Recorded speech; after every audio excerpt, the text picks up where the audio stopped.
Nuestro servicio incluye transporte de pasajeros, encomiendas, servicios por horas, viajes dentro y fuera de la ciudad, transporte de aeropuerto, recorridos turísticos municipales e intermunicipales, convenios empresariales y reserva de servicios. A través de nuestra aplicación en Play Store y App Store, taxis especiales y confiables, puedes también pedir tu servicio. Contáctanos al 350-636-0020.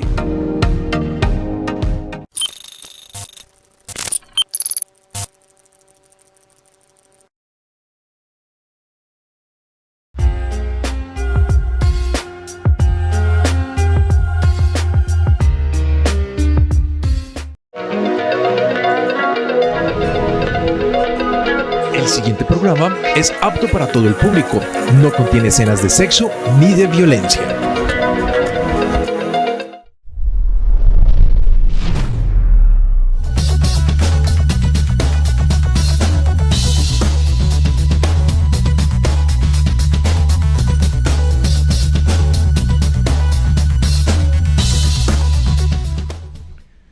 Amables televidentes, se los saluda José Alberto Tejada Echeverry, presentándoles el programa institucional del Canal 2 informativo Nuestra Gente. Saludo en el estudio al economista y abogado Daniel Libreros, quien estará acompañándonos en este conversatorio, y saludo por Sky inicialmente a Ali Bantú. Él es abogado director del colectivo de abogados Justicia Racial desde Bogotá. Estamos esperando que en algunos minutos se conecte con nosotros Iván Murcia, quien es trabajador social y es líder de colectivos de agroecología urbana en el sur de Bogotá. Ambos, tanto Ali como Iván, han estado muy comprometidos en el proceso de protesta que en Bogotá todavía está, y creería yo que en estos días pareciera que cambia la relación. Cali aparentemente entra en una calma chicha en los puntos llamados de resistencia, y Bogotá pareciera que está exacerbando esos puntos de resistencia al extremo de que de ayer y antier tenemos noticias de bastante gravedad en el entorno de las manifestaciones que se han dado en la capital de la República. Queremos hablar con ellos para conocer directamente, como actores que son y personas que están viviendo en directo lo que ocurre en Bogotá, que nos comenten el estado de la situación y además analizar el futuro previsible de todo lo que se está dando a propósito de los últimos comentarios hechos por la alcaldesa de Bogotá, el expresidente Álvaro Uribe, y los diversos temas de líderes políticos que le meten baza al asunto de la protesta juvenil, barrial y popular que se ha venido dando en Colombia. Ali, usted, ¿cómo nos grafica los últimos acontecimientos de Bogotá, los que han pasado, digámoslo, en los últimos 3 días? Buenos días a todos, qué gusto poder saludarlos, a todos los televidentes. Efectivamente, como lo acabas de manifestar, los últimos discursos de la alcaldesa que de alguna manera están hoy acusados por el expresidente Uribe, unos discursos que lamentablemente exacerban la violencia en contra de los jóvenes que hoy se están manifestando en las calles de Bogotá y en todo el país. Pues, como ustedes pudieron observar en la ciudad de Cali, fue la protesta vilmente atacada por miembros de la fuerza pública y por civiles armados, precisamente aunados por estos discursos de odio que la alcaldesa de Bogotá, pues hoy, el día de ayer, pero desde hace ya varios días, ha venido manifestando que quienes hoy estamos en las calles protestando somos vándalos, que somos delincuentes, que somos criminales. Todo esto ayuda y atiza para que la fuerza pública reprima, dispare, como lo ha venido haciendo en la última semana aquí en Bogotá, a los jóvenes que estamos manifestando en las calles, porque creemos que más allá de la reforma tributaria que se tumbó, así como la reforma a la salud, los problemas del país van mucho más allá y creemos que es necesario aunar esfuerzos para construir un país realmente equitativo, un país con justicia social. Son más de 30 millones de colombianos que hoy no tienen para comer en sus casas, 30 millones de colombianos empobrecidos, y estos jóvenes que hoy se están manifestando en las calles de Bogotá, pues precisamente lo que están buscando es la posibilidad de un diálogo serio que permita construir esperanzas, que permita construir sueños, tales como lo pretenden hacer ver algunos medios masivos de comunicación, y los últimos discursos que hemos podido ver de la alcaldesa son bastante denigrantes en contra de los jóvenes que hoy nos estamos manifestando y que estamos diciendo es necesario construir una Bogotá diferente, es necesario construir un país diferente. Creo que hay mucha preocupación sobre lo que pasó en Usme, que está reconocido oficialmente que hubo un muerto, y lo que pasó ayer en Suba, en temas concretos, ¿no? ¿Tú nos puedes informar qué fue lo que realmente ocurrió allá y qué es lo que viene ocurriendo el enfrentamiento con los jóvenes allá y con los que vamos a hablar ahora del portal de resistencia? Efectivamente, lo que ocurrió fue que frente a estos plantones, frente a estas manifestaciones pacíficas, hay que aclararlo, que estamos realizando en Bogotá en diferentes puntos, la orden de la alcaldesa de Bogotá ha sido que levanten los puntos de resistencia, los puntos de manifestación por medio de la fuerza, y le ha dado órdenes a la policía, así como al ESMAD, para que por medios violentos dispare contra los jóvenes, dispare contra la gente que se está manifestando, y producto de ello fue que murió precisamente esta persona a causa de un impacto del ESMAD en contra de ellos, y pues desafortunadamente acabó con la vida de esta persona. Entonces, lo que creemos es que la alcaldesa en algunas oportunidades manifiesta y rechaza supuestamente la violencia policial, pero vemos que en otros momentos aúna y atiza para que la policía actúe de esta manera. Entonces son mensajes bastante confusos que a nosotros que estamos hoy en las calles manifestando y solicitando que se respete el derecho fundamental a la protesta, pues nos deja con mucha desazón.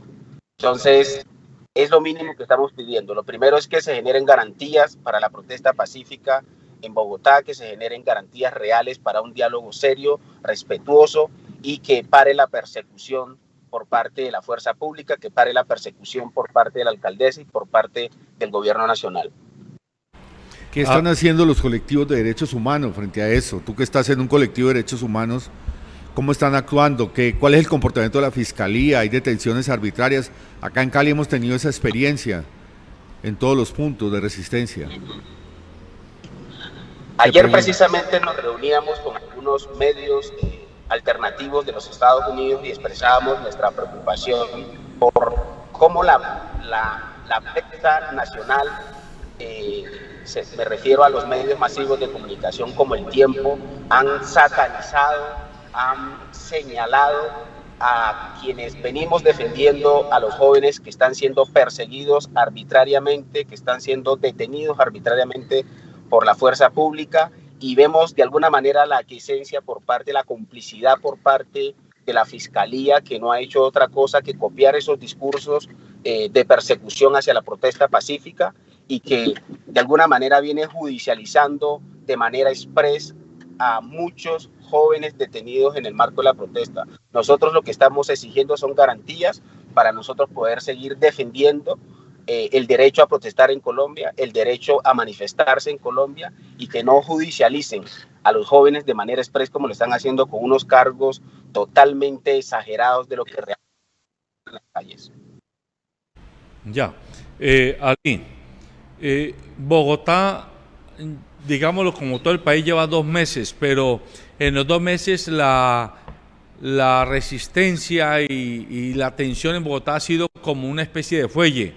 Unos días las cosas calmadas, y vuelven y se levantan un poco, pero en la última semana Bogotá ha estado muy caliente, para decirlo en términos futbolísticos, pues se ha aumentado la temperatura de la protesta.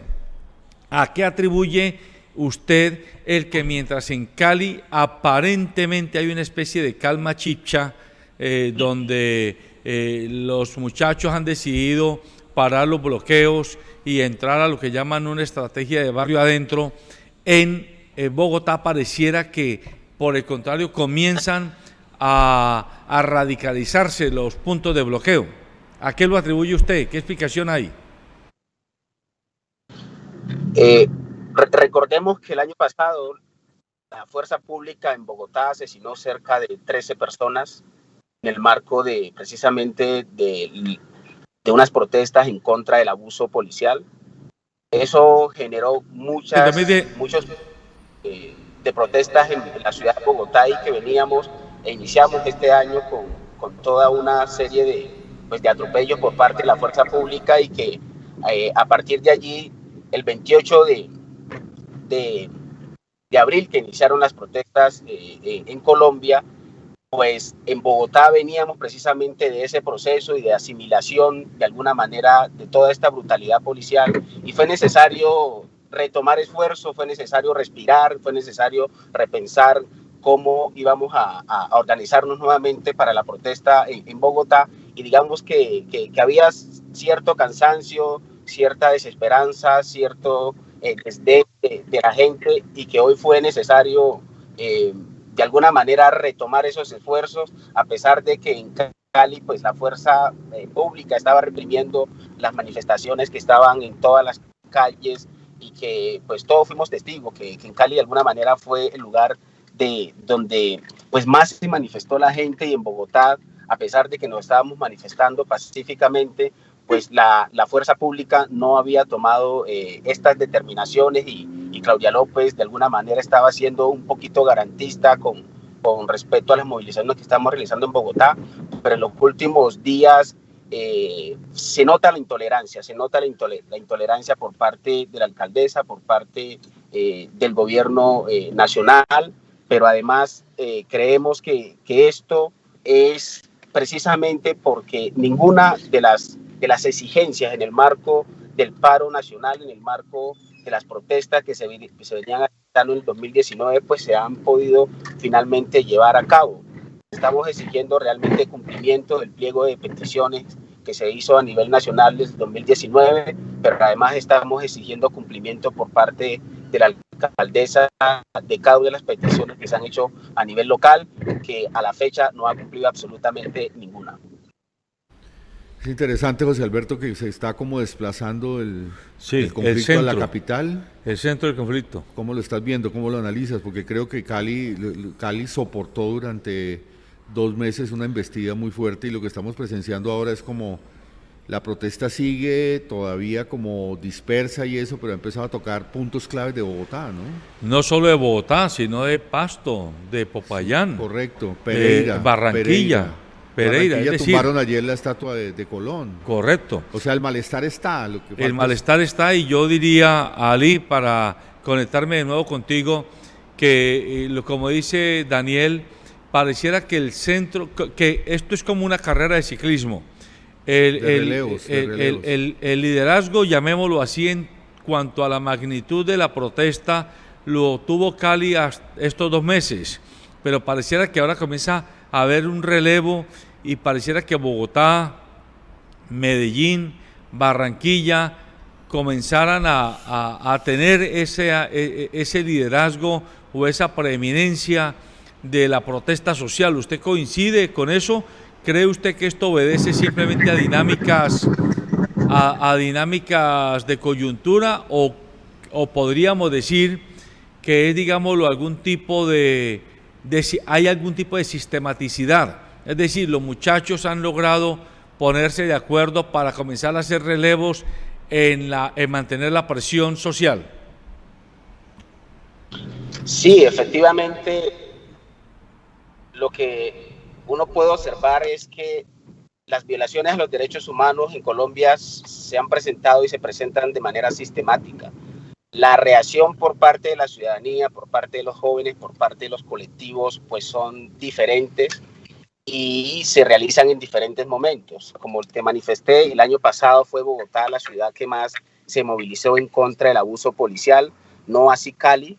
Este año empezamos con enormes movilizaciones en la ciudad de Cali y en Bogotá, pues estamos, como te lo manifesté, de alguna manera tomando energía, tomando fuerza para salir a las calles nuevamente, a manifestar nuestro inconformismo, a manifestar nuestra necesidad de seguir impulsando una agenda nacional, de seguir impulsando un pliego nacional y local. Entonces yo creo, estoy absolutamente convencido que así como Bogotá hoy se está retomando la movilización, asimismo lo van a hacer otras ciudades del país en diferentes momentos, pues las condiciones no han cambiado, la situación de desesperanza es la misma y nada, la gente va a seguir movilizándose. La alcaldesa de Bogotá, refiriéndose a la posición del Centro Democrático y concretamente de Álvaro Uribe Vélez por una parte y a la posición de Gustavo Bolívar en cuanto a que él hizo una vaqui para recoger recursos con los cuales comprar caretas, guantes y cascos para jóvenes de la protesta social. Ella ha dicho que lo que estamos viviendo es producto de la polarización entre el uribismo y el petrismo, y de esa manera intenta explicar o justificar la protesta social. ¿Usted qué responde frente a esa lectura que hace la alcaldesa? No, yo defiendo la actitud de Gustavo Bolívar.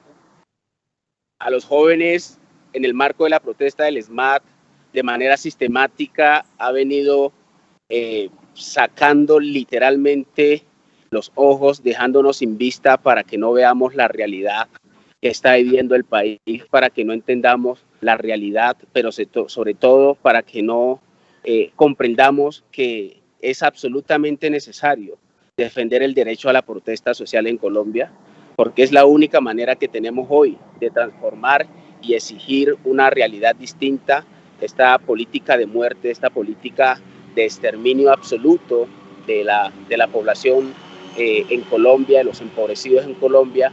Es necesario transformarlo y nosotros creemos que hay que hacerlo en las calles y vamos a seguir en las calles. Creemos que Gustavo Bolívar con esa vaqui que hizo y con las donaciones que hicieron muchísimos ciudadanos para proteger la vida de los jóvenes, pues es un acto absolutamente generoso, un acto absolutamente que nosotros defendemos y que obviamente estamos en contravía de la postura de la alcaldesa de defender una postura, digamos, bastante uribista, en el sentido de que creemos que es necesario que la gente se proteja, pues nos están disparando a los ojos, nos están disparando a matar y pues no es posible que la alcaldesa defienda la postura de que tenemos que dejarnos matar de cualquier manera, como viene haciendo el SMAT en diferentes partes del país. Sí. Bueno, ayer el presidente John Biden tuvo una comunicación con el presidente Iván Duque y el comunicado de prensa que sale del portavoz de la Casa Blanca, además de plantear pues que Biden llamó a Duque para manifestarle su solidaridad por el supuesto atentado del que fue objeto con el helicóptero en Cúcuta y para reiterarle la voluntad del gobierno americano de apoyar la vacunación masiva frente al COVID. También, según el comunicado, está planteando que Estados Unidos y la Casa Blanca ve con preocupación la violación, el desacato al respeto a los derechos humanos en cuanto a que no se está respetando el derecho a la protesta social y se está utilizando la fuerza excesiva del Estado a través de la fuerza pública para reprimir estas manifestaciones. El gobierno pues manifiesta, hoy esta mañana yo escuchaba en algún noticiero nacional que el gobierno estaba muy contento porque al fin los dos presidentes habían logrado una comunicación, pero no hacían mención a que en su comunicación el presidente americano había manifestado preocupación por la violación a los derechos humanos en Colombia. ¿Usted cómo lee también esta comunicación?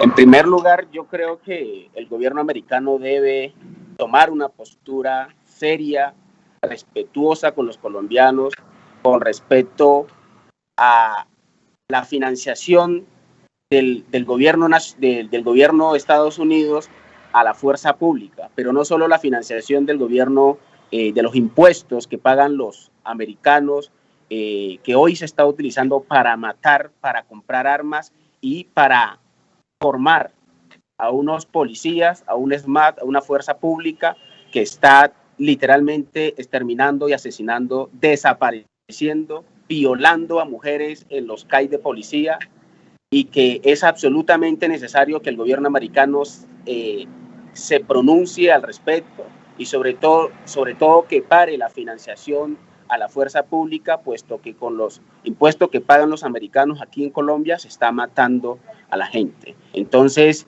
yo sí considero que el gobierno americano es o tiene cierta responsabilidad en lo que está pasando en Colombia con respecto a la fuerza pública, pues tienen una incidencia enorme en la formación, en el entrenamiento de la fuerza pública, y es necesario que le expliquen a los colombianos, que le expliquen al mundo entero qué tipo de formación, qué tipo de manuales son los que están siguiendo los policías en Colombia, la fuerza pública en Colombia, porque no es gratuito que de cierto tiempo para acá el ESMAD esté disparando a sacarle literalmente, a dejar sin vistas, a dejar sin ojos a los jóvenes en Colombia, y esto tiene que ver precisamente con una formación, con un entrenamiento que están recibiendo por parte de las fuerzas policiales, de la fuerza de inteligencia de los Estados Unidos. Entonces, creemos que Biden está obligado. En Colombia los demócratas apoyaron públicamente al gobierno de Biden,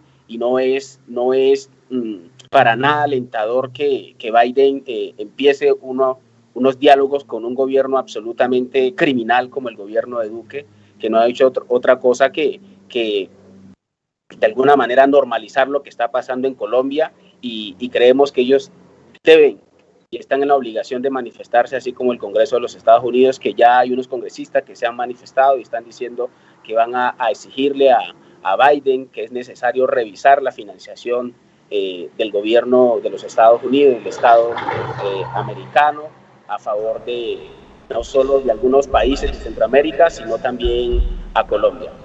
Sí. Ali, otra ventana de este mismo tema. En Barranquilla hubo un hecho especial en estos días, y es que en Barranquilla también se tumbó una estatua.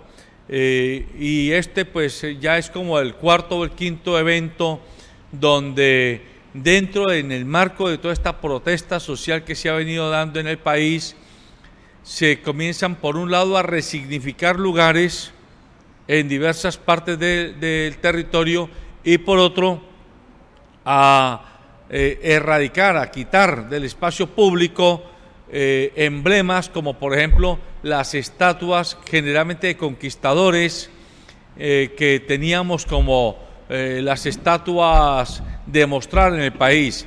Usted,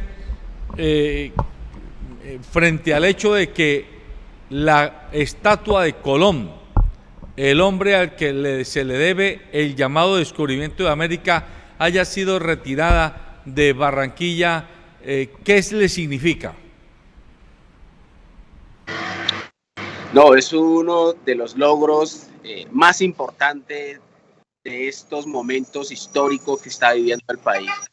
Nosotros este país venía celebrando a estos criminales. Colón fue uno de los peores criminales que tuvo, un saqueador que ha tenido no solo Colombia, sino toda América, y que no solo asesinaron y exterminaron a millones y millones de indígenas, sino que inició uno de los procesos de esclavización absoluta de africanos, y que hoy en Colombia los venerábamos como símbolos de libertad, como símbolo de justicia, cuando por el contrario son los peores criminales que hemos tenido en la historia de nuestro país, en la historia de la humanidad. Yo creo que es uno de los logros más importantes de estas protestas. Son símbolos falsos, son símbolos que de alguna manera teníamos que tumbarnos y nos habíamos demorado en tumbar estos símbolos, y es necesario que ninguno de estos símbolos quede en ninguna ciudad del país. Entonces, la idea es que estos símbolos sean reemplazados realmente por jóvenes, por mujeres que han entregado su vida para defender este país, para defender la paz, por artistas que han aportado a la construcción de una nación diferente, y en consecuencia la invitación es a seguir tumbando estos símbolos. Yo estoy absolutamente convencido que la gente negra, la gente indígena, los campesinos en Colombia estamos ávidos de ver otros símbolos que realmente reivindiquen la resistencia, que realmente reivindiquen los valores de los colombianos, que reivindiquen realmente lo que nosotros hemos aportado a la humanidad. Saludamos a Iván Murcia. Iván Murcia, ya decíamos, es trabajador social, hace parte del colectivo de agroecología en el sur de Bogotá. Huertopía se llama. Huertopía se llama el proyecto agroecológico que Iván Murcia lidera con otras personas en el sur de Bogotá. A ver, Iván, ¿te tenemos al aire? Parece que tenemos dificultades de conexión todavía con él. Iván. Sí, ahí está Iván. Muchas gracias, Iván. Todavía. Bien, gracias por este espacio, por permitirnos en este momento acercarnos a algunas de las perspectivas que se han venido planteando en el marco de este estallido, en el marco de este estallido nacional que empezó el 28 de abril, desde los territorios que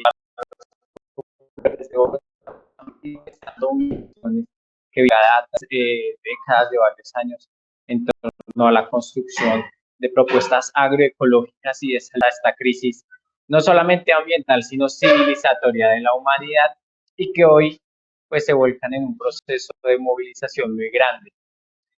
Habíamos acordado también el día de hoy tener un espacio de diálogo aprovechando este canal, el canal 2, y esta intermediación que hacemos como organización para conversar un poco con las personas, con los jóvenes de Bogotá que hacen parte de la primera línea del Portal de la Resistencia, antes Portal Américas, y queremos primero que todo pues agradecerle a José Alberto, al Canal 2, al profesor Daniel Alberto Libreros, por abrirnos este espacio de diálogo y por permitir que también desde las voces de los jóvenes se hable sobre la situación actual por la que atraviesa Bogotá, la situación actual por la cual atraviesa el país, perspectivas. Estamos en este momento haciendo todo el andamiaje logístico que tiene mucha calidad, con mucho alcance. Estamos de hacer para que esta entrevista salga de la mejor manera. Entonces, va a ir 2 minutos para que los jóvenes de esta primera línea del Portal de la Resistencia aquí en la localidad de Kennedy de Bogotá, pues nos den el espacio para hablar, para que sean escuchados. En primera medida, pues vale la pena decir que los agradecimientos también por abrir los espacios de este canal son infinitos. Es importante también que hablemos, por ejemplo, de la situación actual por la que atraviesa Bogotá, los hechos que han venido ocurriendo, lo que ocurrió, por ejemplo, ayer en el sector de Fontanar, en Suba, donde los jóvenes dieron un espacio junto con la alcaldesa, el presidente Duque, y ese espacio fue negado, y por el contrario, lo que se presentó fue una arremetida muy fuerte del ESMAD. Estamos terminando de organizarnos. Les vamos a pedir a las personas que nos están escuchando 2 minutos para poder hacer la entrevista a los jóvenes del Portal de la Resistencia. No es fácil organizar toda la logística para un espacio de estos, y les vamos a pedir que nos tengan 2 minutos de paciencia mientras nos logramos organizar y Bueno, podamos dar. Iván, Iván, pero mientras los muchachos terminan de organizarse, usted, cuéntenos un poco lo de, ¿cómo es que se llama el proyecto? Huertopía. Huertopía. Explíquenos de manera muy sintética cómo están enfocando ese proyecto y desde cuándo y con quién lo están haciendo. Nosotros iniciamos en el año 2016 un proyecto con alcance pues local en el marco de la cuenca alta del río Pucha, de la defensa de los bienes comunes urbanos, de los espacios también de la naturaleza, y empezamos a caminar una propuesta agroecológica de sostenibilidad ambiental, de construcción del hábitat, de construcción social del espacio mejor, en una como se ha venido construyendo la ciudad. Hablan de un lugar lleno de cemento, un lugar donde no hay espacio para la convivencia con otras vidas, y desde temas de muchos de los barrios de Biolacha pues son barrios de origen informal, son barrios que digamos no vienen digamos de una tradición de la ciudad,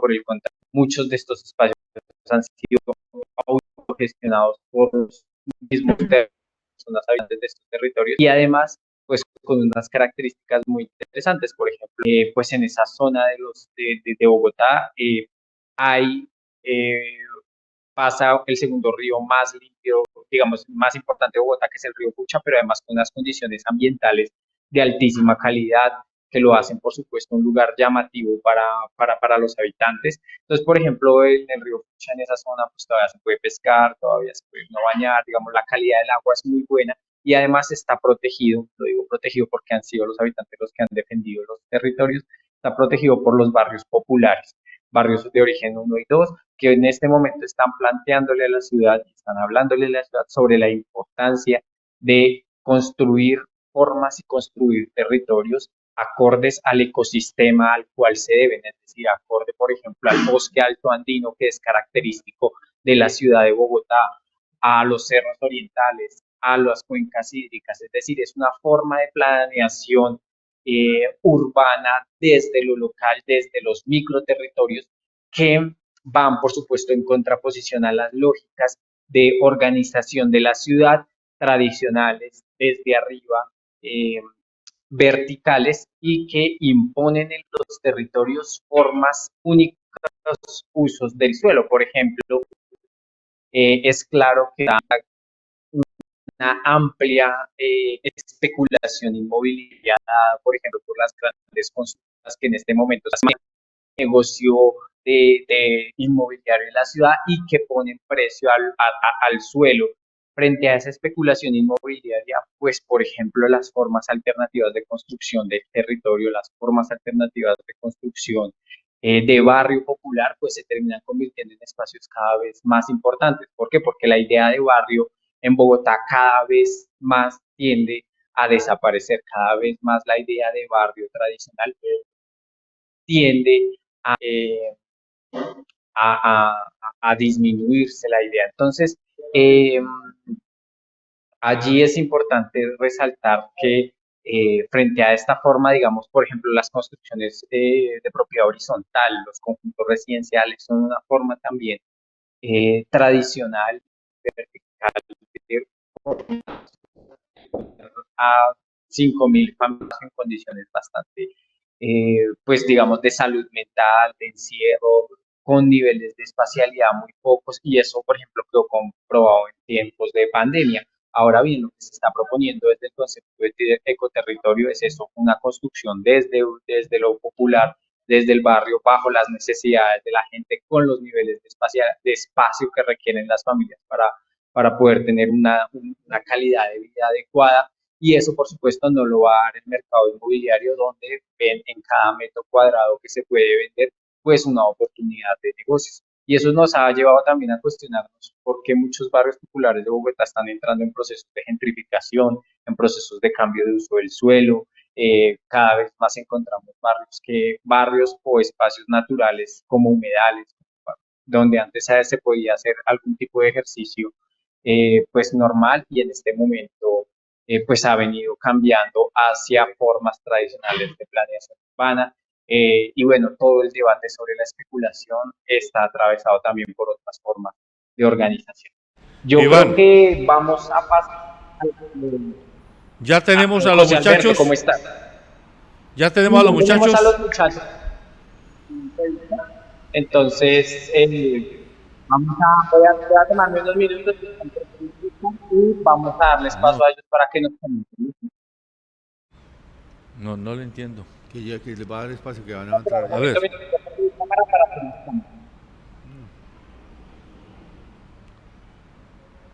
Estamos esperando a ver si logramos comunicarnos con uno de los muchachos De primera línea. de primera línea del Portal de la Resistencia en Bogotá, el Portal de Suba. No, de por todas las Américas. Ah, Portal de las Américas, perdón. ¿Nada? ¿Ya?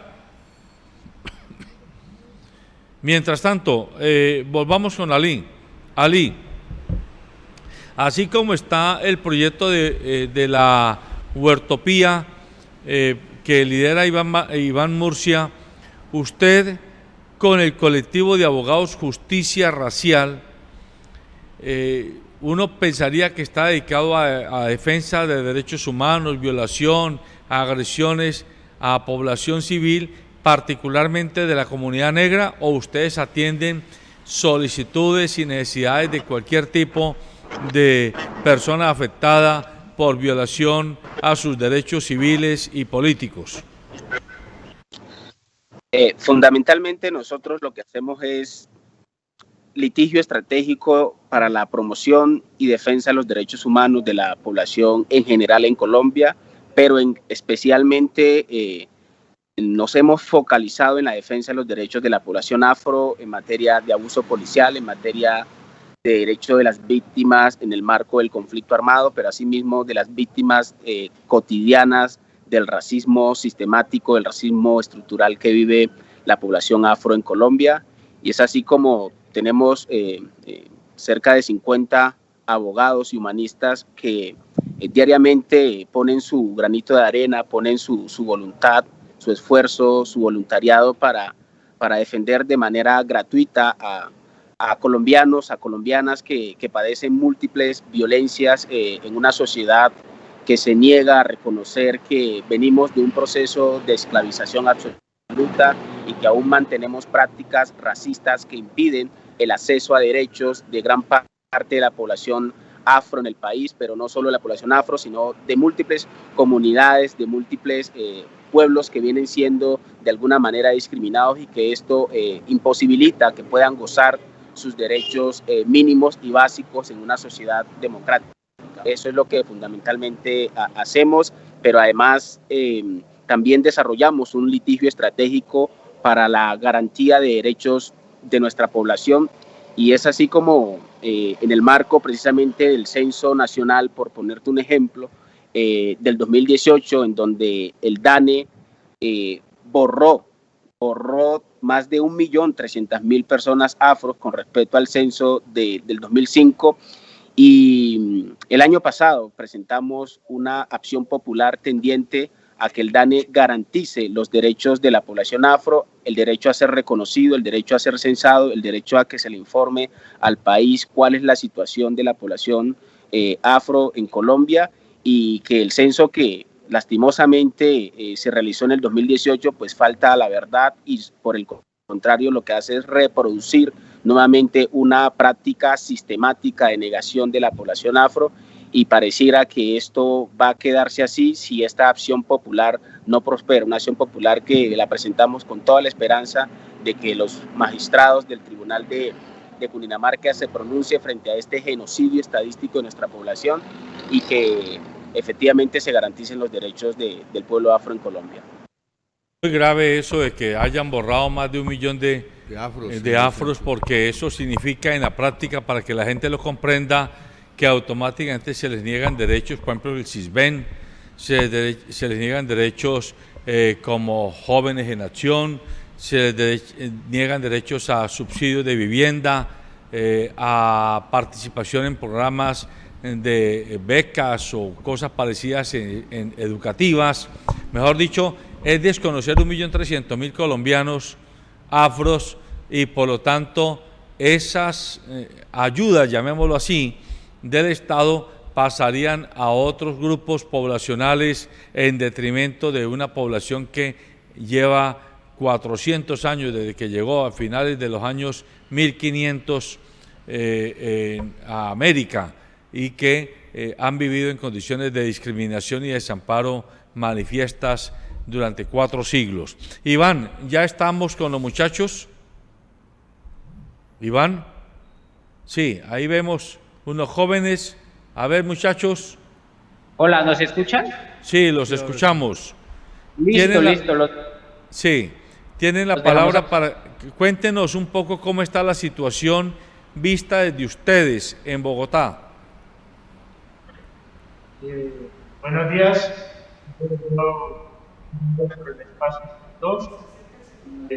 Saludos. Acérquese al celular, por favor. Buenos días, ahí estoy. Sí.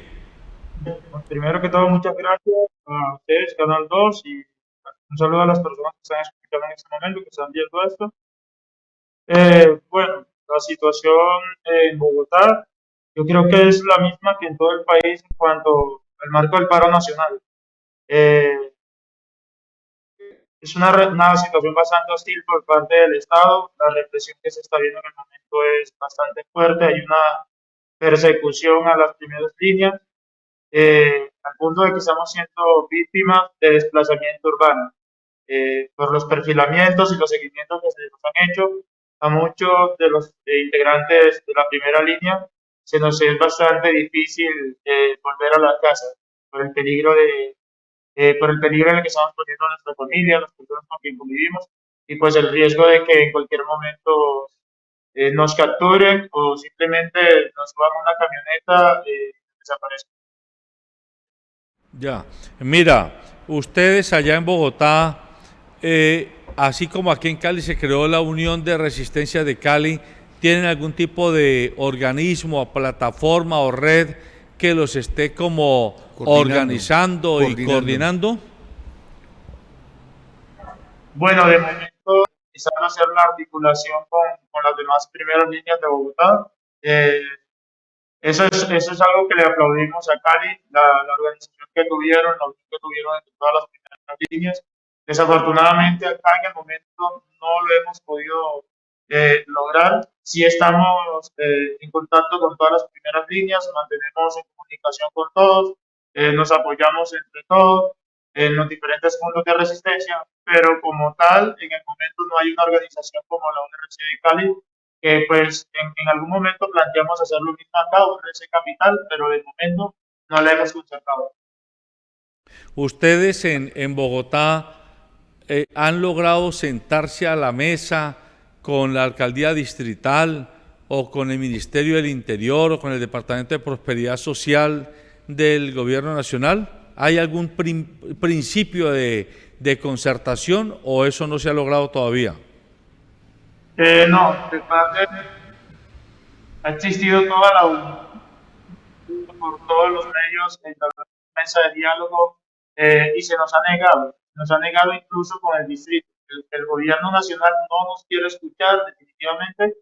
Se ha intentado con el gobierno distrital, con la alcaldía de Claudia López, pero pues la actitud de ella es la misma del gobierno. La actitud de ella es ignorarnos, mandar la fuerza disponible del SMAT, el Portal Américas, en ese momento se ha convertido en una especie de fortín militar donde albergan 9 tanquetas dentro y mantienen 2 afuera disponibles y alrededor de 500 efectivos, unas 200 motos. Entonces, esa es la respuesta de la alcaldesa cada vez que intentamos instalar el diálogo.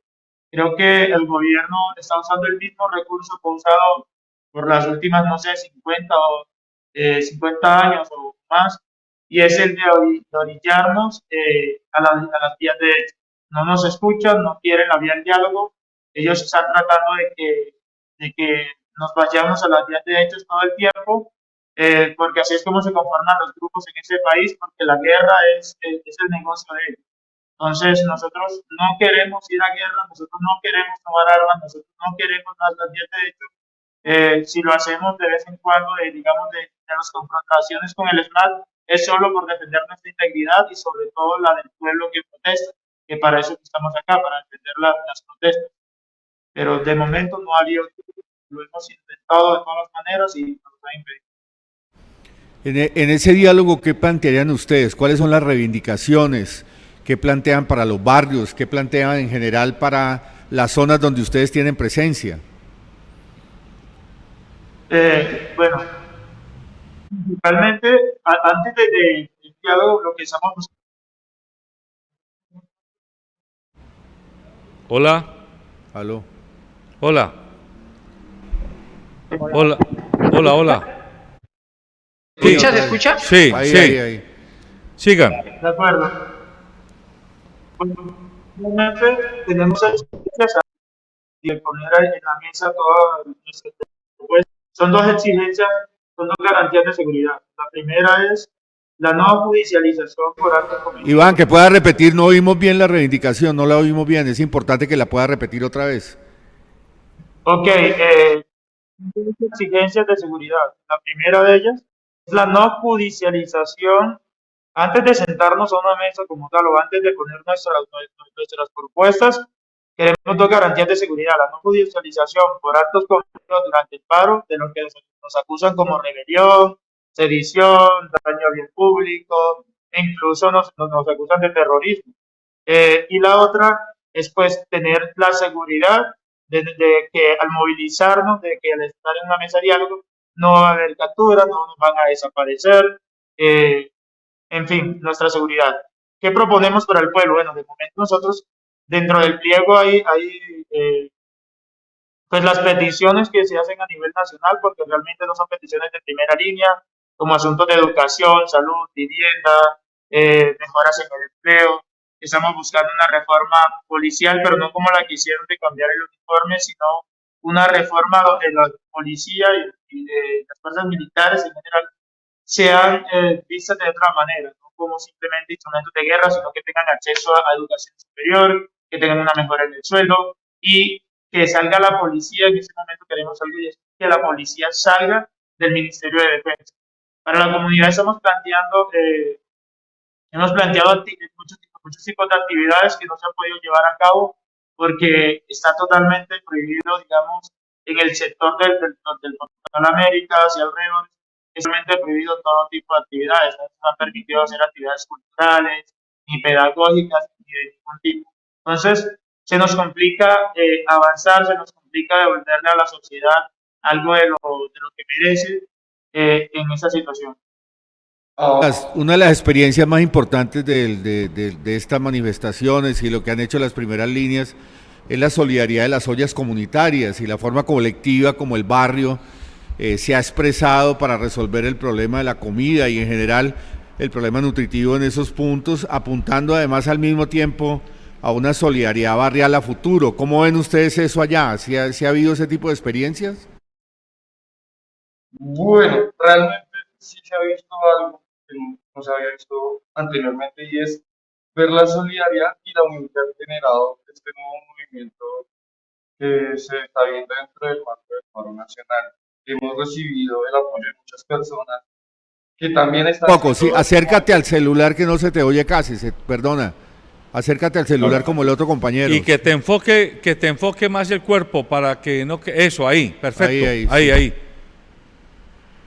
Sí se ha visto el apoyo de la comunidad y de la sociedad frente al tema del marco, en cuanto al tema de las ollas comunitarias y todo eso, donde muchas personas se han visto beneficiadas. Inclusive no solo los protestantes, pongo por ejemplo el caso del Portal Resistencia, donde los mismos vendedores ambulantes que antes no tenían algo garantizado y realmente hay que ser realistas, que son 100% viables. Entonces se veían muchas veces los casos de los viejitos que venden, por ejemplo, el maní, el maíz pira, que tenían que pasar días enteros de sol a sol sin llevar siquiera un almuerzo. Nosotros hemos podido ayudar a esas personas, hemos ayudado a personas en la olla comunitaria, que llegan ni siquiera de la protesta, sino que por diferentes motivos X o Y no puedan tener un plato de comida en su casa y ellos pueden llegar a la olla comunitaria a comer sin pedirles nada a cambio. ¿Qué está sucediendo?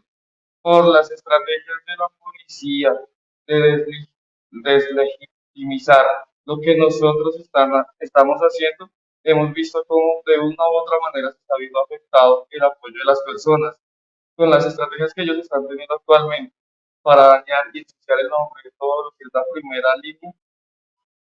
Hemos visto un cierto cambio, pero hay algo que yo quiero dejar muy claro y es que le queremos pedir a la sociedad que por favor no pierdan la fe en nosotros, que entiendan de verdad es que nosotros no somos los criminales. Y nosotros no hacemos esto por un deporte o porque realmente nos guste generar controversia, porque no es así. Lo estamos haciendo por todos, porque esto es un bien común para todos.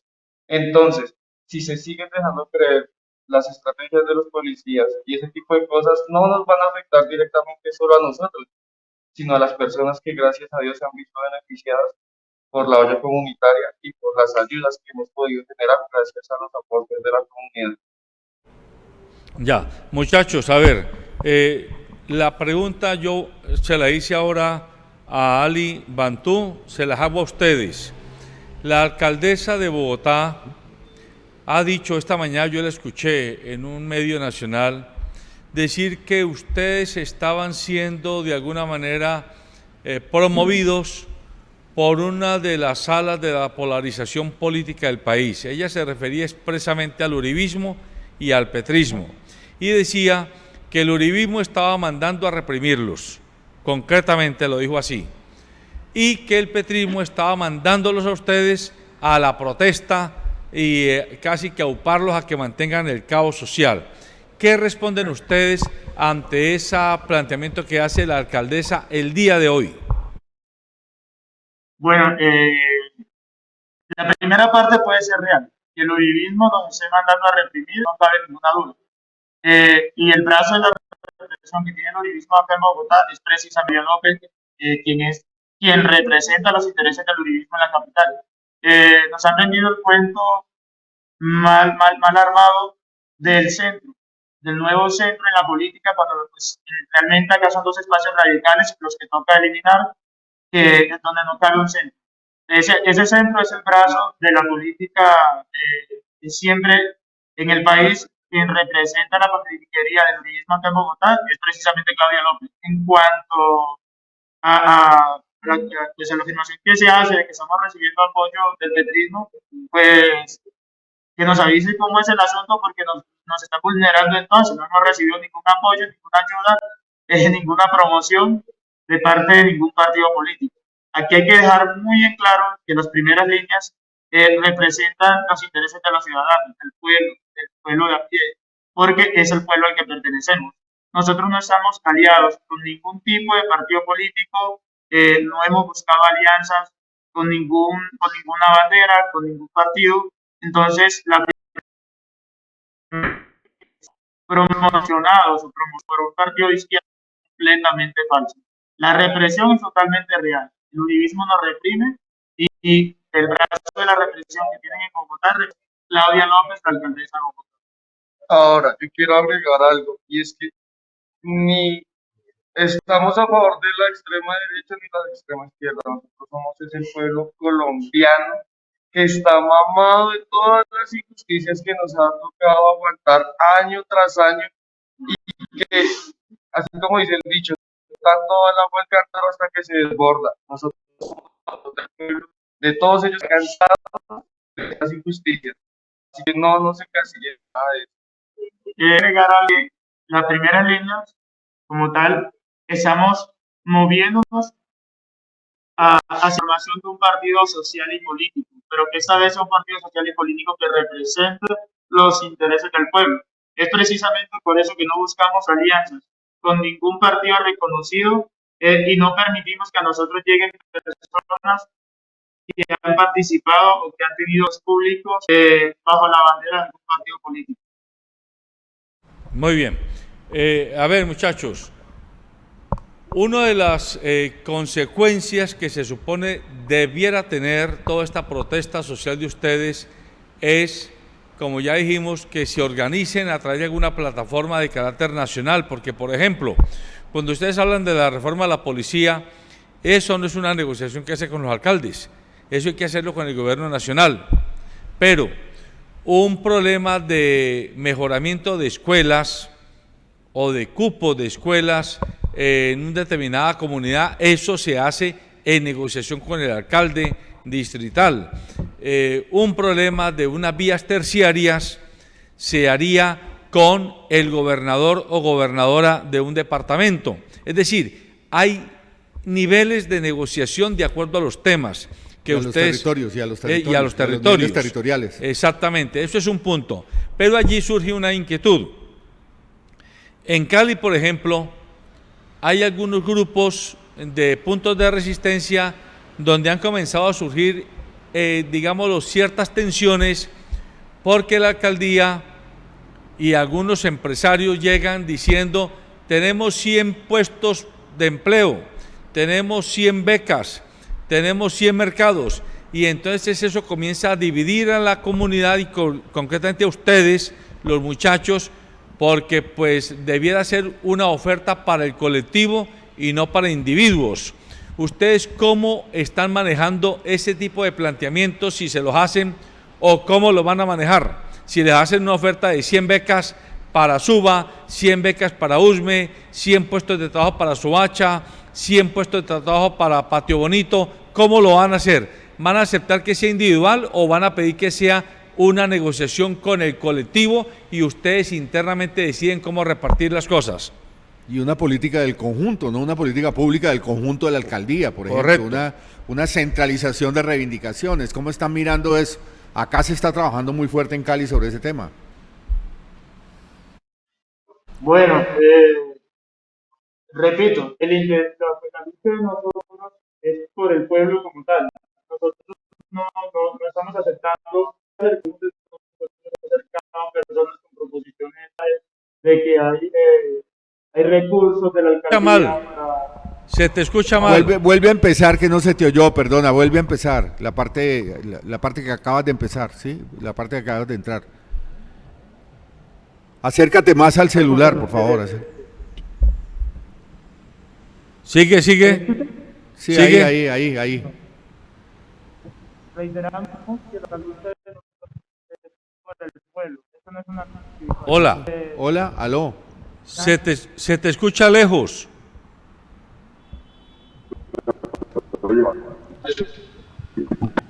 Habla.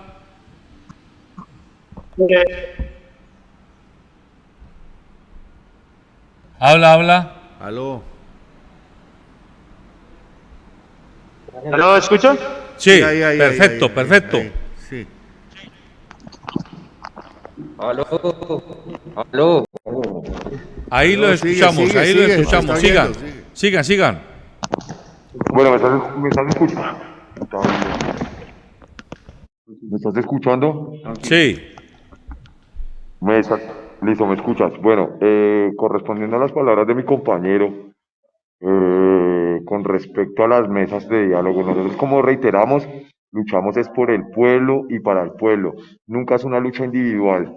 Desafortunadamente han tergiversado y estigmatizado la primera línea y la resistencia como un grupo organizado, un grupo vandálico que arremete nomás contra los compromisos del Estado, de la democracia, paramilitarismo en lo que estamos viviendo, lo que mi compañero ya haciendo que...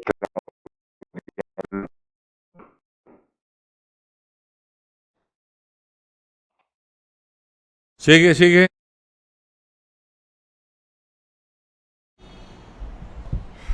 Hola. Tenemos dificultades técnicas en la comunicación con los muchachos de Bogotá. Ali está todavía. Ali, ¿tú sigues allí? Ali Bantú. Efectivamente, por aquí estoy.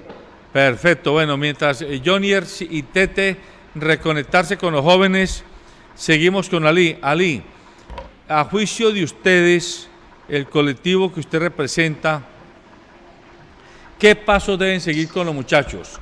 ¿Deben crear una plataforma nacional? ¿Deben quedarse en plataformas departamentales, en plataformas locales? ¿Deben hacer una gran propuesta de negociación nacional o más bien propuestas de negociación locales? El país, así como los municipios y departamentos tienen unas demandas locales, el país requiere también que podamos articular y ponernos de acuerdo sobre las necesidades fundamentales en las que coincidimos todos los colombianos. Y en ese sentido surge la necesidad de articular a nivel local, a nivel regional y a nivel nacional. Entonces, los jóvenes hoy que están aquí en los puntos de resistencia, pues se deben articular como lo están haciendo. Pero además, buen día, bendiciones, un abrazo, ¿cómo estás? ¿Cómo te ha ido? Una serie de articulaciones con los puntos de resistencia y con la unión de resistencia en Cali, como en las otras ciudades del país. Pues es absolutamente necesario que podamos unificar una agenda con el paro nacional, con el Comité del Paro Nacional, así como con otros sectores sociales del país, con el sector indígena, con la población afro y con otros grupos gremiales que vienen también haciendo exigencias desde hace muchos años en el país y que es necesario articularlo para unas reformas estructurales que requiere el Estado colombiano. Ali, en ese tipo de plataformas es indiscutible que se necesita una coordinación mínima nacional. ¿Cómo verían los pasos para que los territorios que ahora están dispersos se puedan organizar en una sola plataforma?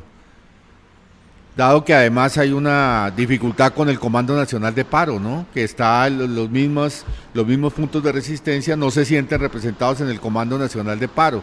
¿Cómo serían esos mecanismos, digo, de organización, de fortalecer la organización de lo territorial a lo nacional? ¿Cómo lo ves?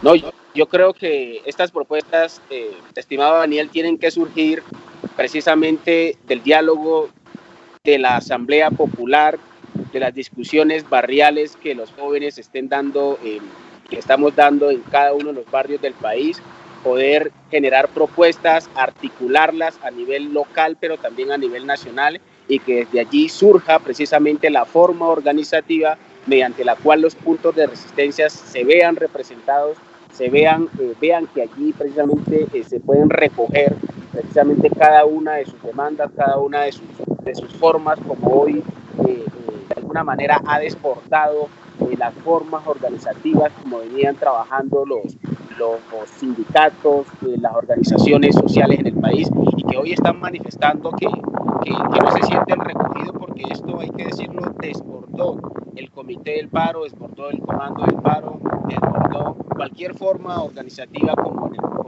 anteriormente la habíamos concebido y como anteriormente la habían concebido sobre todo los sindicatos en el país, y que hoy los jóvenes están demandando otro tipo de organización que recoja a la mayoría de los colombianos y que recoja realmente el sentimiento de la mayoría de esos sectores absolutamente excluidos, a quienes no se les ha tenido en cuenta para nada.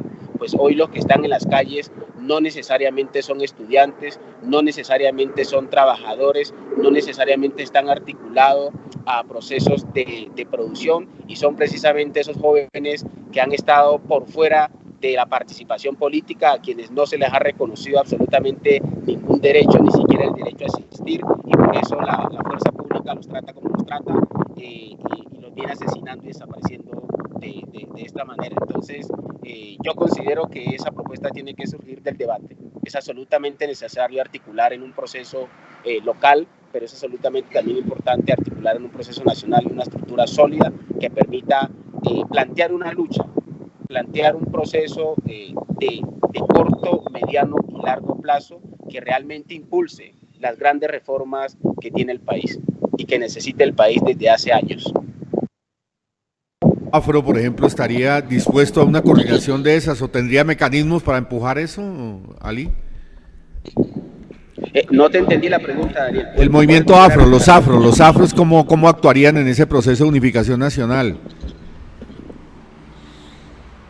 El pueblo afro, como el pueblo indígena y otros sectores populares, necesitan que se les reconozca su espacio autónomo, un espacio autónomo que les permita precisamente discutir, dialogar y construir propuestas como sector que necesariamente debe articularse con la agenda nacional, ¿sí? Y con las agendas locales, y yo creo que estamos absolutamente convencidos que como pueblo hemos venido luchando al lado del sector campesino, al lado de los sectores sindicales, y no sería nuevo, y sobre todo al lado de los pueblos indígenas. Entonces tenemos ya una experiencia en eso y estamos absolutamente convencidos que es necesario articular con los demás sectores sociales del país para poder construir una agenda nacional. Muy bien, veamos si ya con los muchachos volvimos a tener comunicación. ¿Tenemos comunicación con ellos? No. Difícil. Bueno, vamos a intentar a ver si Alexander Didrobo nos tiene el reporte de redes sociales. Ha habido mucha dificultad con la comunicación vía internet con los jóvenes de Bogotá.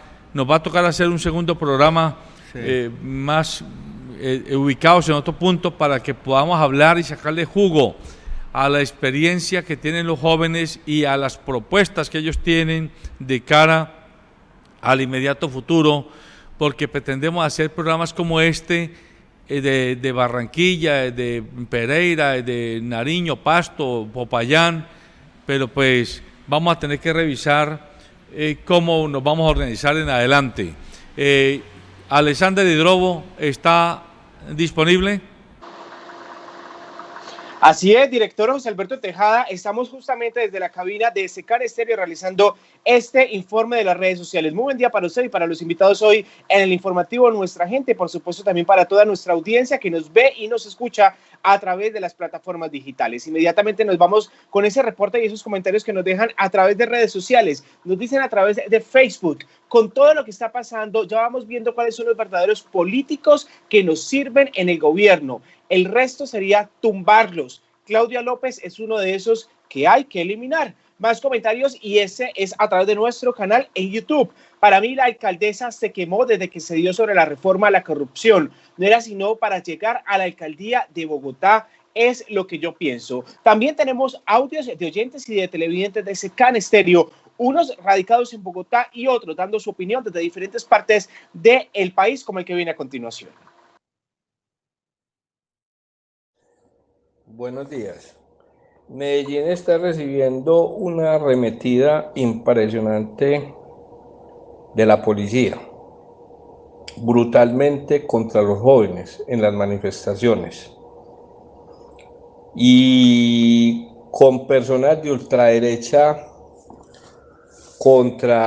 estigmatizando a los jóvenes en Medellín, como es el caso de una directora de Fiscalía de Medellín que dice que las protestas están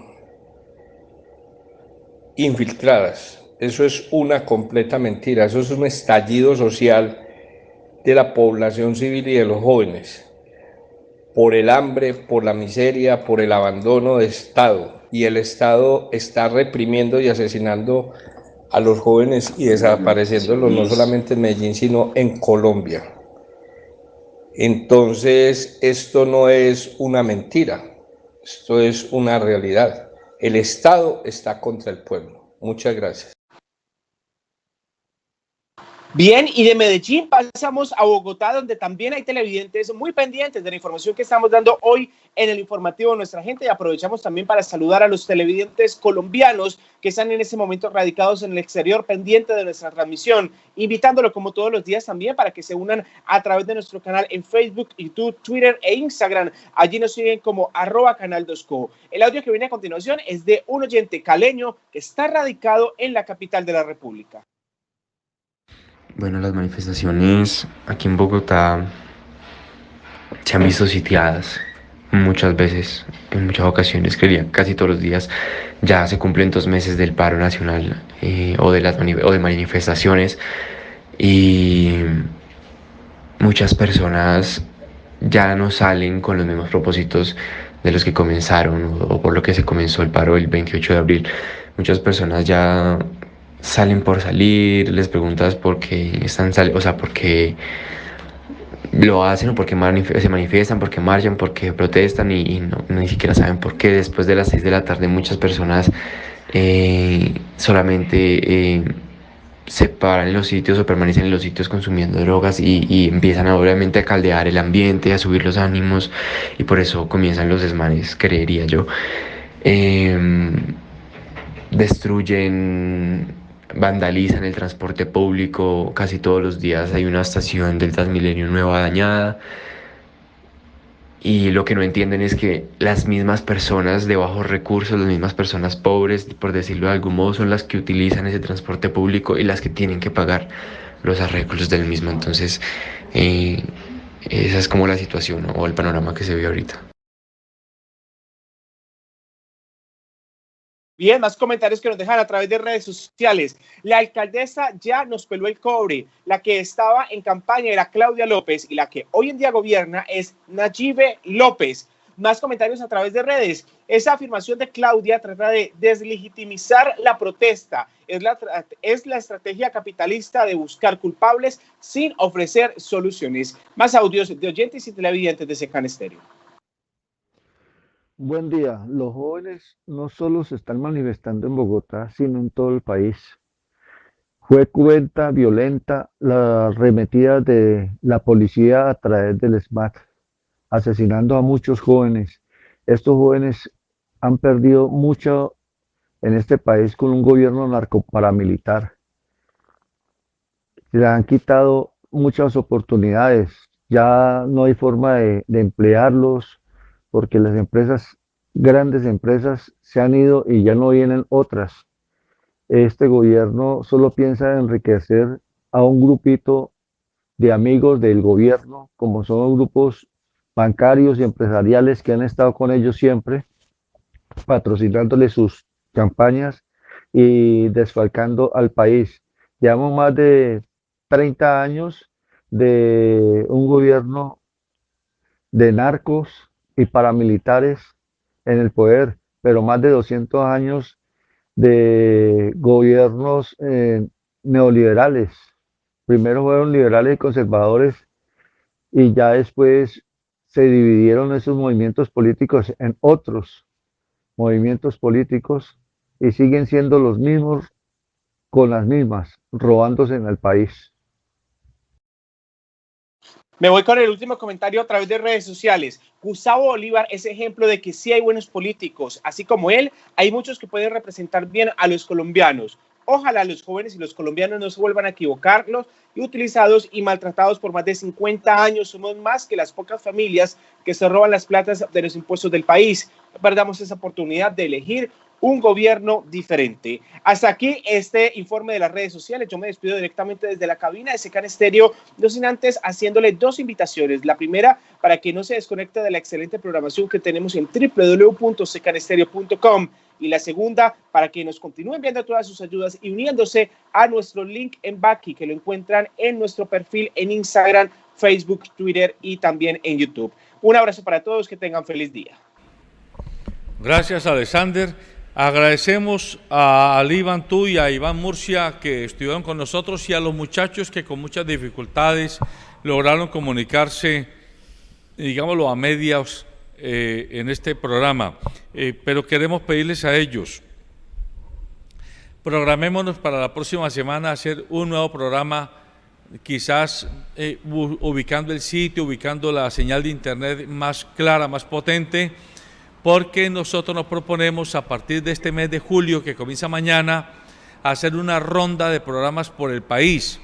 Queremos hablar con muchachos de Barranquilla, de Bucaramanga, de Pereira, de Medellín, de Bogotá, de Nariño, de Pasto, de Popayán, de Ibagué, de Neiva, es decir, allí donde ha habido mayores presencias y mayores protestas, queremos darle voz y rostro a los jóvenes, porque, y aquí comienzo con el comentario editorial que hago cada vez en mi programa. La matriz de los grandes medios de comunicación del país no les da voz y rostro a los muchachos. Los trata como una noticia más o como un agente noticioso más y casi siempre sindicándolos de los desmanes y de las diversas circunstancias que afectan y mortifican a la ciudadanía. Pocas veces, muy pocas veces, los medios nacionales y los medios tradicionales les dan tratamiento de sujeto, de actor político a los jóvenes. Nosotros creemos que, por el contrario, hoy más que nunca, de lo que se trata es darles el reconocimiento como sujetos políticos nuevos a los jóvenes que han salido a protestar, seguramente generando muchas incomodidades, eso nadie lo oculta, pero también con muchos argumentos, solo que las incomodidades que su protesta genera han sido respondidas solo con represión y no con espacio de apertura de negociación política de parte del alto gobierno a nivel central, a nivel regional y a nivel local. Y mucho menos han sido esas protestas atendidas por lo que llamamos la clase dirigente de la sociedad civil, quienes, líderes gremiales, líderes cooperativos, líderes religiosos, líderes académicos, etcétera, se quedan como espectadores esperando a que el gobierno decida si reprime o decida si se sienta a negociar. Es una actitud, en nuestra opinión, no solo cómoda, sino de una insensatez política mayúscula, porque en este estado de cosas la negociación no pasa solo por el gobierno con los jóvenes, pasa por el gobierno con los jóvenes y por la sociedad en su conjunto con los jóvenes. Y mientras no se haga esta apertura mental y no se haga esta apertura actitudinal, pues la situación, en lugar de mejorarse, tenderá a agravarse. Que no se crean los adalides de la represión que por el hecho de que, por ejemplo, en Cali hayan desbloqueos, es que la situación paró. Eso no es así. Y habrá quien escriba ahora en las redes sociales que el señor Tejada sigue incendiando con sus comentarios e invitando a los muchachos a que se mantengan en la revuelta. No, lo que pasa es que se está haciendo una lectura política de lo que ocurre. Los muchachos no han renunciado y lo están diciendo de todas las maneras. Ellos no han renunciado al paro nacional, ellos están transformando su manera de protestar, pero siguen reclamando que no se les ha escuchado, que no se les ha atendido, ni siquiera en Cali, donde hoy hay transformación de los bloqueos. Los muchachos están diciendo, ni la alcaldía, ni la gobernación, ni la sociedad civil nos escucha y se sienta a negociar con nosotros. Señor y señora que me ve y me escucha, si usted tiene algo que ver con la clase dirigente o si usted tiene que ver con la clase trabajadora, con la clase de profesionales, con la sociedad organizada, así no tenga estatus de dirigente, pellízquese, porque pueda que el sofá se le mueva. No se quede tan tranquila ni tan tranquilo. Estamos en una calma chicha y la insensatez política del alto gobierno, o mejor, el propósito político, ese sí, promovido por el alto gobierno, de solo dar como dosis la represión, nos va a llevar a una situación caótica. Y la insensatez y la falta de carácter y, ¿por qué no, la cobardía, la hipocresía, el fariseísmo de una clase dirigente social que no se ve comprometida en modificar las situaciones de vida, no solo de los muchachos, sino de las amplias mayorías excluidas, nos puede traer una situación inconcebible hoy, inmanejable mañana, y que ella sí nos puede llevar al traste con una idea de futuro. Es un llamado a la sensatez política. Y sensatez política no solo está en el gobierno, está en usted y está en mí. Todos tenemos que meternos al baile. No me cansaré de decirlo tenemos que meternos al baile a encontrarle salidas a esta situación de exclusión, a esta situación de codicia exagerada por parte de unos cuantos que quieren vivir del país y a una situación de corrupción inveterada. No hay derecho a que se sigan presentando situaciones tan graves como las que a diario vemos en alcantarillados, acueductos, escuelas, centros de salud, vías terciarias, centros de ancianos, centros de infantes, sistema de arborización, sistema de parques, sistemas medioambientales, sistema de movilidad. Por favor, sensatez política y claridad en nuestra decisión de mejorar para incluir en un país en el que todos tenemos derecho a vivir. No más hacerle el eco a quienes han vivido del país y que viven diciendo que los que hoy reclaman quieren ser mantenidos por el país que ellos se han comido todo el tiempo. Buenos días.